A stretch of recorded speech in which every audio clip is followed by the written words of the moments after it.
Kali ini kita akan bicara tentang keterampilan fasilitasi. Agendanya pertama kita akan bicara apa itu fasilitasi, kemudian peran fasilitator, kapan fasilitasi diperlukan, kenapa ada materi fasilitasi dalam training of trainers kita kali ini, kemudian kita akan sharing peta jalan fasilitasi dan dinamika kelompok. Kita akan mulai dengan apa itu fasilitasi. Menurut KBBI, fasilitasi adalah sarana untuk melancarkan pelaksanaan fungsi. Tapi definisi yang saya pegang, fasilitasi adalah sekelompok keterampilan yang digunakan dalam kerja kelompok yang memampukan dan mendukung kelompok tersebut dalam mencapai tujuannya dengan cara-cara yang melibatkan dan menghormati semua kontribusi, membangun rasa memiliki, dan mengembangkan seluruh potensi kelompok.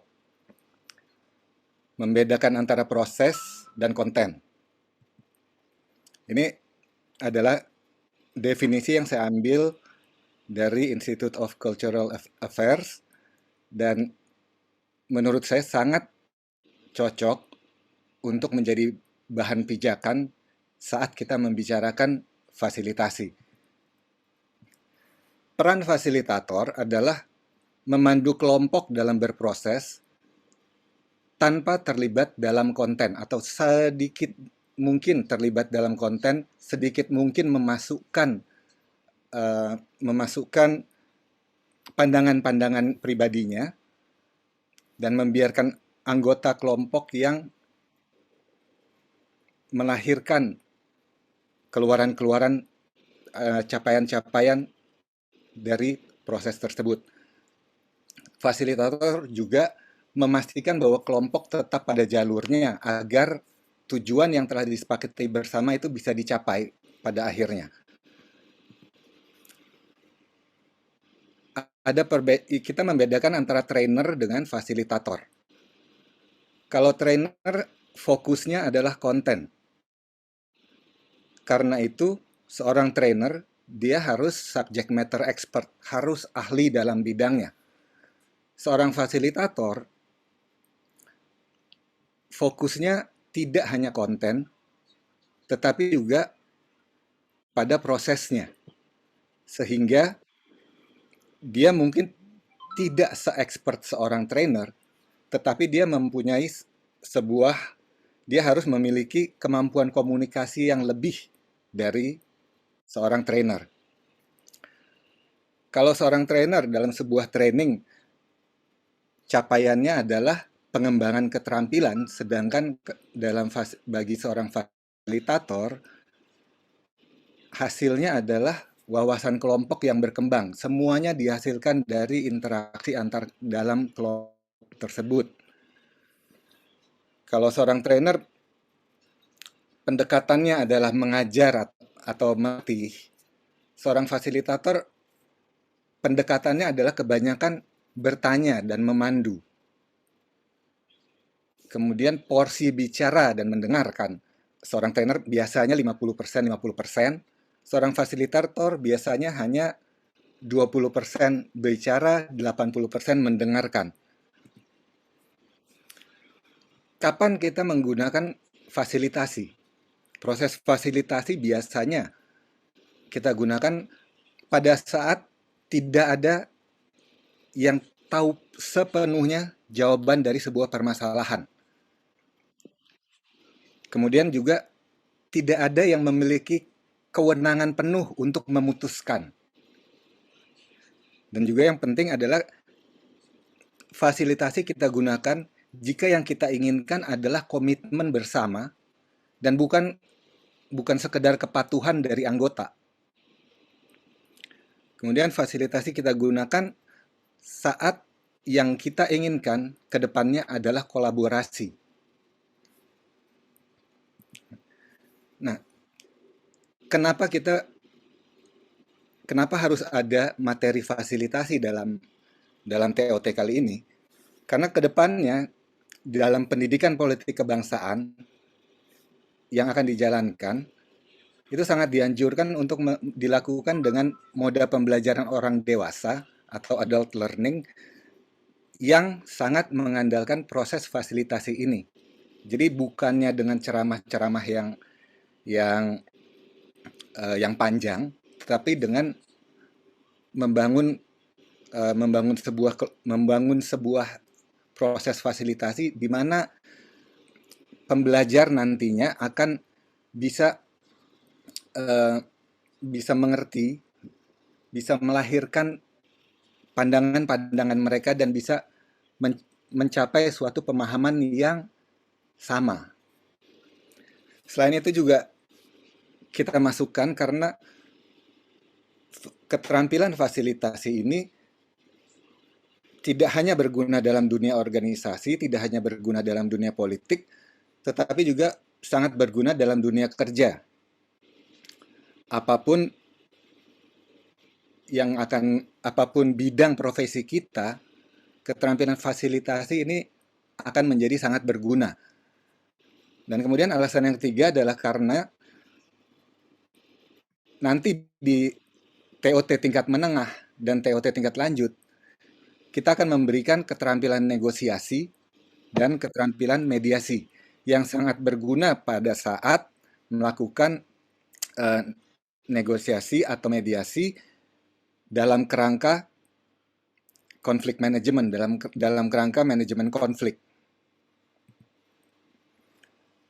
Dalam sebuah proses fasilitasi, peta jalannya biasanya punya peta jalan yang sama. Apapun maksud tujuan dari fasilitasi itu, peta jalannya sama, hanya nanti ada sedikit variasi, tetapi dengan mengerti bahwa peta jalan yang sama ini, kita bisa mengembangkan lebih lanjut.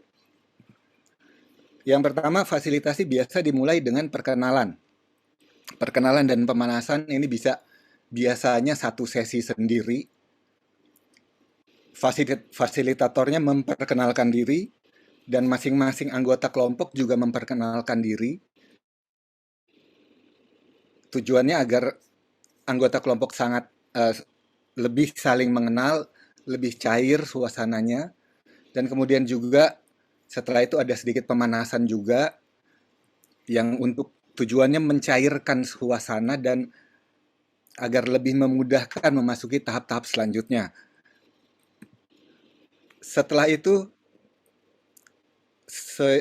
fasilitator memberikan klarifikasi peran mereka. Jadi nanti teman-teman mengklarifikasi peran bahwa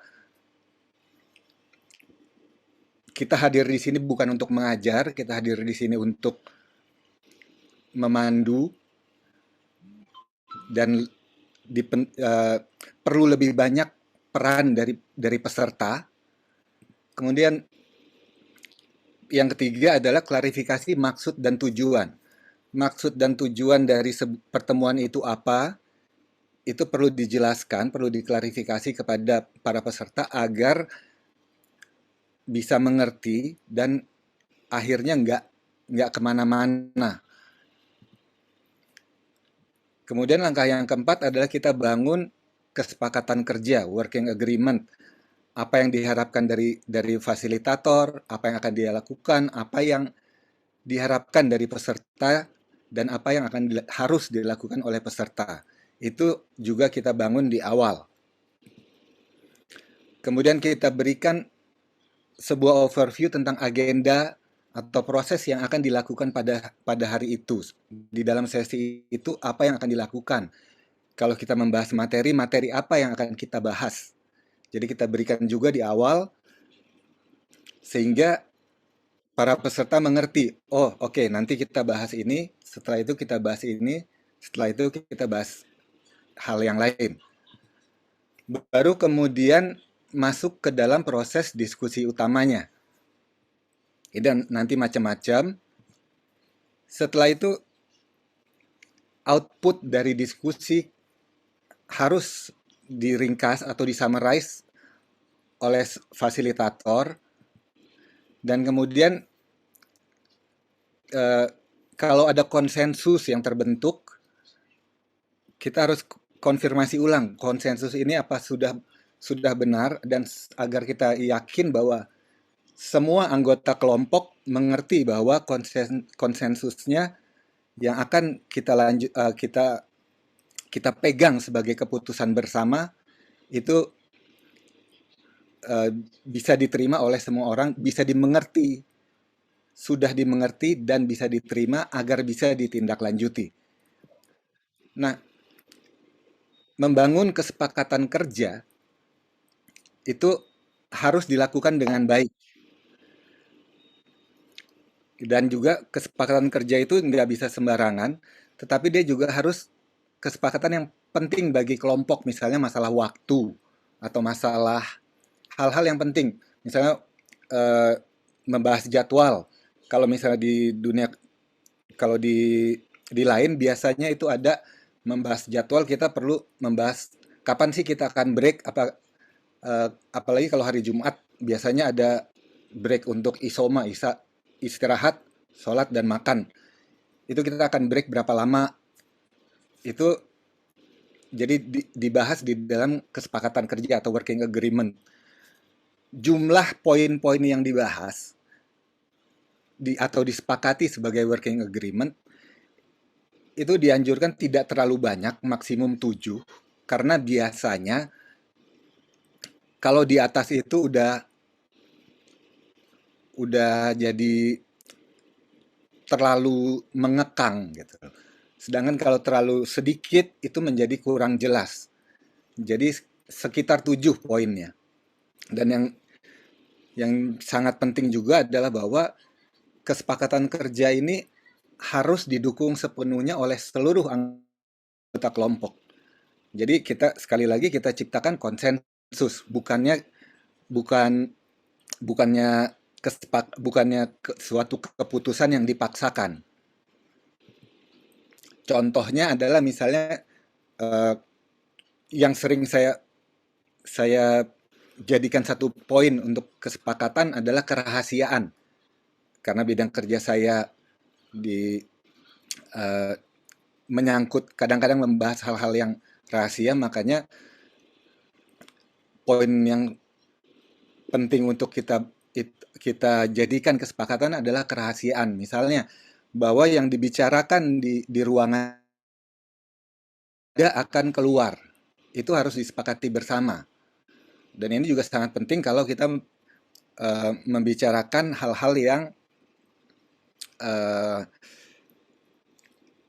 penting bagi organisasi, atau kadang-kadang juga bahwa dalam suatu proses fasilitasi ini kita harus nyentil atasan gitu.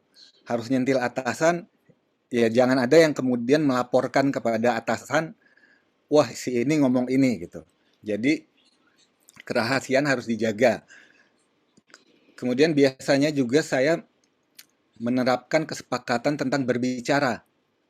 Bahwa setiap orang yang berbicara, yang ingin berbicara, harus menunjukkan, memberi indikasi seperti mengangkat tangan atau apa, dan dalam berbicara harus bergiliran. Kemudian kesepakatan yang tiga adalah bahwa setiap peserta akan mendengarkan dalam konteks mendengarkan dengan sungguh-sungguh gitu loh. Jadi setiap anggota kelompok harus berpartisipasi secara aktif, dan ini juga terkait dengan poin kesepakatan yang keempat, bahwa semua pendapat itu mempunyai nilai. Jadi tidak ada pendapat yang eh, katakanlah patut untuk ditertawakan atau ditolak mentah-mentah, tetapi semua pendapat itu mempunyai nilai dan semua pendapat harus dipertimbangkan. Karena semua anggota kelompok dalam sebuah kerja fasilitasi mempunyai posisi yang sama. Kesulitannya kadang-kadang adalah kalau di dalam kelompok yang dilakukan yang kita fasilitasi ada atasan, ada bawahan. Apalagi kalau anggotanya banyak dari kalangan militer, itu sangat sulit karena biasanya ya nggak agak sulit melepaskan pangkat. Karena itu biasanya kalau untuk kasus-kasus seperti itu fasilitasinya harus dipisahkan antara yang atasan dan bawahan. Dan kemudian kesepakatan kerja yang kelima adalah di dalam membangun konsensus. Di sini kita sudah menyiapkan bahwa metode yang kita gunakan untuk membangun konsensus adalah bagaimana. Dan kemudian kita juga siapkan metode fallback-nya. Kalau konsensus tidak berhasil dibangun, apa yang akan kita lakukan dalam membuat keputusan? Apakah akan voting? Apakah akan menyerahkan ke apa ke kelompok kecil? Itu kita bangun dalam kesepakatan kerja yang kita bangun di awal. Nah, di dalam diskusi utama itu bisa berbagai hal yang kita lakukan. Misalnya pemecahan masalah terstruktur, bisa kita lakukan brainstorming, bisa kita lakukan force field analysis. Yang ketiga hal ini adalah materi TOT kita kali ini, tetapi ini materi problem solving dan decision making yang nanti akan diberikan minggu depan kalau saya nggak salah ya. Kemudian dalam membangun konsensus penting kita membuat ringkasan diskusi dan kita nyatakan lagi keputusan yang sudah disepakati. Dan kita pastikan bahwa setiap anggota kelompok mengerti bahwa mereka terikat dengan keputusan yang disepakati. Karena konsensus adalah persetujuan untuk 100% mendukung sebuah keputusan. Terkadang orang agak rancu antara konsensus dengan sekedar menerima gitu loh, bahwa ya udah deh saya terima. Ini tidak bisa di dalam membangun konsensus. Dalam membangun konsensus semua anggota kelompok harus mendukung keputusan itu 100%. Selama masih ada keberatan, itu harus dibicarakan, diutarakan. Kecuali kalau akhirnya kita dibatasi oleh waktu, baru kemudian kita merefer kepada mekanisme fallback tadi, apakah keputusan akan diambil oleh ketua atau keputusan akan diambil oleh kelompok kecil. Nah, untuk membangun konsensus, kita perlu proses yang efektif. Yang paling penting adalah kita membangun ekspektasi dan sikap yang positif. Jadi, dalam kelompok itu harus positif. Seorang fasilitator harus mampu menjaga elemen positivisme ini agar tetap sehat, agar kelompoknya tetap sehat, agar tidak melantur, tidak kemana-mana, agar pemikiran setiap anggota itu tetap positif, tetap menerima. Kemudian kita gunakan proses yang terstruktur, yang terencana. Jangan ujuk-ujuk bicara A, bicara B, bicara C, nggak ada hubungannya, tahu-tahu tawarkan konsensus. Gitu loh. Kemudian seperti yang tadi dikatakan bahwa semua orang sebelumnya harus menyetujui dulu kriteria pembuatan keputusan. Apakah jika konsensus gagal, jadi misalnya 10 menit sebelum waktu berakhir, kalau konsensus belum bisa dicapai, kita akan mengambil keputusan dengan cara apa. Dan yang paling penting adalah harus ada komunikasi dalam kelompok yang baik. Semua orang mendengarkan, semua orang saat mereka bicara didengarkan juga oleh yang lain. Kemudian tindak lanjutnya adalah dengan membuat rencana aksi yang jelas. Dalam rencana aksi yang jelas ini ditentukan siapa melakukan apa dan kapan tenggat waktunya, kapan deadline-nya. Dalam rencana aksi juga kita berikan kejelasan pertemuan berikutnya kapan. Kemudian jangan lupa kita ucapkan terima kasih setelah kita selesai melakukan proses, dan kemudian kita minta masukan juga, minta feedback untuk perbaikan ke depannya. Selanjutnya kita bicara tentang dinamika kelompok. Di dalam proses fasilitasi, biasanya dinamika kelompoknya melalui 5 fase ini, yaitu yang disebut sebagai forming, storming, norming, performing, dan akhirnya mourning. Forming itu pada saat kelompok baru terbentuk, masih sangat renggang, masih tidak dekat karena masih belum saling mengenal. Di sini fasilitator berperan untuk menjadi role model, menjadi model dari perilaku apa yang diharapkan dari peserta. Dia bertanggung jawab untuk meyakinkan peserta bahwa mereka berada dalam lingkungan yang aman, bahwa mereka bisa dengan aman menyatakan pendapat mereka. Jadi memberikan suatu rasa aman, memberikan assurance bagi mereka bahwa ini adalah tempat di mana mereka bisa mengemukakan pendapat mereka dengan aman. Kemudian yang kedua adalah storming. Storming biasanya fasilitator ada tantangan. Orang mempertanyakan kenapa begini, kenapa begitu. Di sini yang diperlukan dari fasilitator adalah menilai seberapa jauh untuk membiarkan kelompok berjalan dan kapan harus menarik tali kekang agar kelompok tetap fokus agar bisa mencapai tujuan. Setelah itu norming. Norming dalam fase ini kelompok mulai saling mengerti, karena mulai menerima dan menyetujui aturan main yang ditetapkan tadi. Di sini peran utama fasilitator adalah harus memastikan bahwa kelompok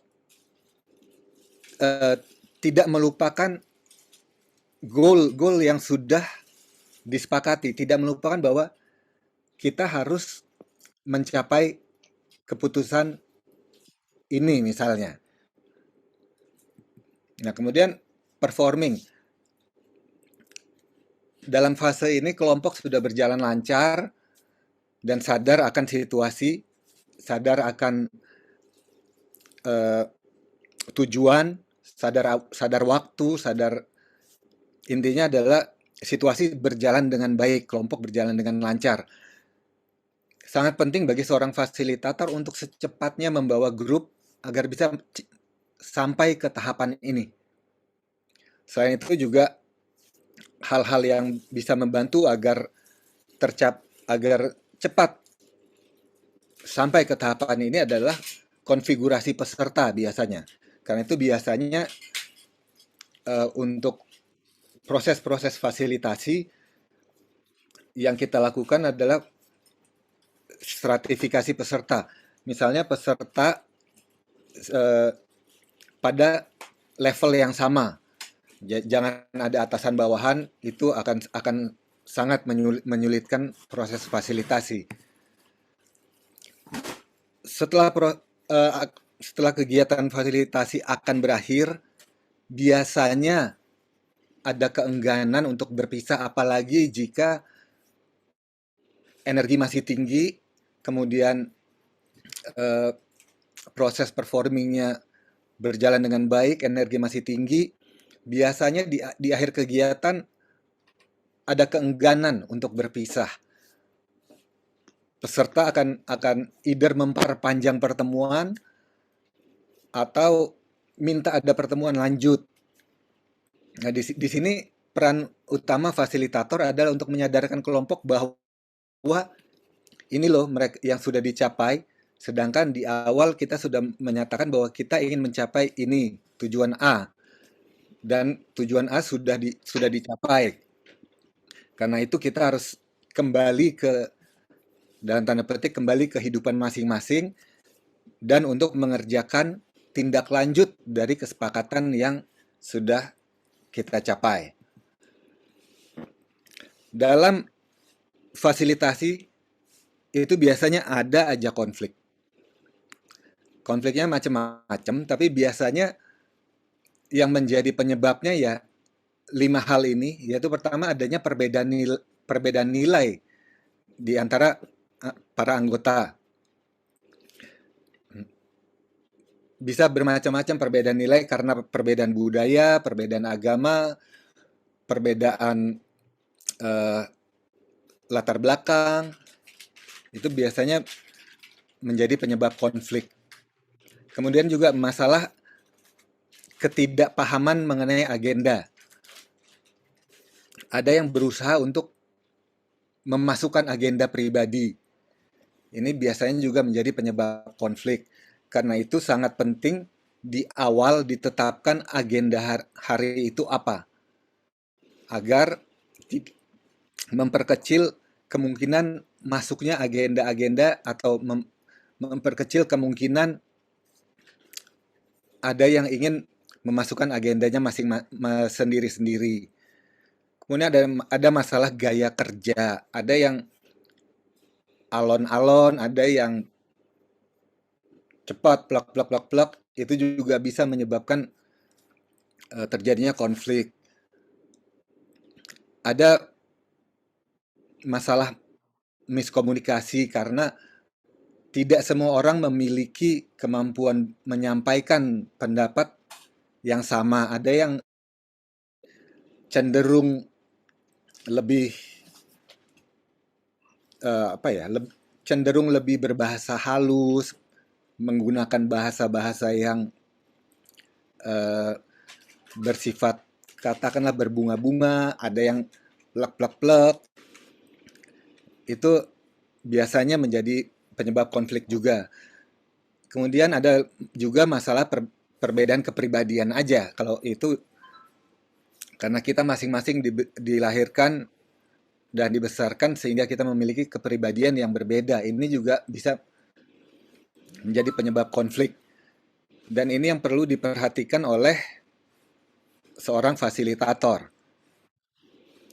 Kemudian masalah-masalah yang atau perilaku bermasalah yang sering kita temui di dalam anggota-anggota kelompok itu biasanya ada 5 jenis ini. Yang pertama kita bilang sebagai monopolizer, yang kedua unhappy camper, yang ketiga intimidator, yang keempat nice guy, dan si pendiam atau quiet one. Seorang monopolizer, dia biasanya penuh ide, sangat antusias. Kalau diberikan kesempatan untuk berbicara, biasanya yang saya harus jadi yang pertama bicara gitu loh. Permasalahannya adalah rasa percaya diri yang dia tunjukkan itu bisa mengintimidasi orang lain. Biasanya bisa ditangani dengan cara langsung. Kalau kalau perlu bisa diinterupsi. Bahkan kadang perlu lebih dari sekali untuk menginterupsi. Kemudian yang kedua, perilaku bermasalah dalam anggota kelompok itu unhappy camper yang selalu sifatnya negatif, selalu mencari-cari kesalahan, baik kesalahan dalam proses maupun kesalahan dalam ide orang lain. Bagi seorang fasilitator penting untuk memberitahu memberitahu orang ini, anggota kelompok ini, untuk mengakui, kita mengakui bahwa kita menyadari bahwa mereka memiliki rasa tidak senang. Nah, bisa untuk mengatasinya bisa kita cari cara lain agar dia mau terlibat. Misalnya kita berikan tugas mencatat atau tugas-tugas lain yang agak eh, menarik orang ini, tetapi juga sekaligus memberi dia kesibukan. Karena ini ini agak sulit memang untuk mengatasi orang-orang seperti ini. Bahkan terkadang bila memang diperlukan, biasanya ya bisa aja ya dibebaskan dari proses kelompok ini gitu loh. Karena unsur yang negatif itu sangat-sangat merugikan merugikan dinamika kelompok. Kemudian tipe yang selanjutnya adalah intimidator. Biasanya orang-orang tipe intimidator itu berpendirian dan berbicaranya keras. Kadang sifatnya judgmental, menghakimi. Sering kritis terhadap yang lain dan enggan untuk mendengar masukan dari orang lain. Seorang fasilitator menangani orang ya, tipe intimidator ini tergantung konteks ya. Tapi yang penting adalah kita komunikasikan bahwa kita ngerti perasaan mereka. Tetapi eh, kita harus komunikasikan bahwa yang lain belum tentu bisa menerima. Bahwa kelompok secara keseluruhan belum tentu bisa menerima. Tetapi yang penting adalah kita acknowledge bahwa kita mengerti perasaan mereka. Yang berikutnya adalah yang dibilang nice guy. Nice guy ini ingin menyenangkan semua orang. Biasanya enggan mengambil posisi, dan kalaupun mengambil posisi biasanya cenderung mudah goyah. Kesini iya, kesana iya, tidak memberikan posisi yang jelas. Biasanya kita tangani dengan menanyakan posisinya secara langsung. Jadi kita pastikan, oke, Bapak A, saya kurang jelas dengan posisi Bapak. Apakah Bapak bermaksud menyetujui atau menolak? Jadi kira-kira pertanyaannya seperti itu. Kemudian si pendiam. Pendiam ini biasanya memang enggan mengambil bagian dalam proses. Mengikuti dengan pasif aja biasanya. Tetapi orang-orang seperti pendiam seperti ini biasanya akan lebih nyaman jika kita berikan kesempatan untuk berpikir. Karena biasanya tipe pendiam ini adalah tipe pemikir. Jadi kita berikan kesempatan untuk berpikir dulu, untuk menyusun kata-kata, baru kita berikan kesempatan untuk bicara. Kalau kita mengenali ada tipe seperti ini, jangan langsung kita tembak untuk bicara, tapi kita kasih kesempatan untuk berpikir. Oke, terima kasih teman-teman. Dari saya itu saja.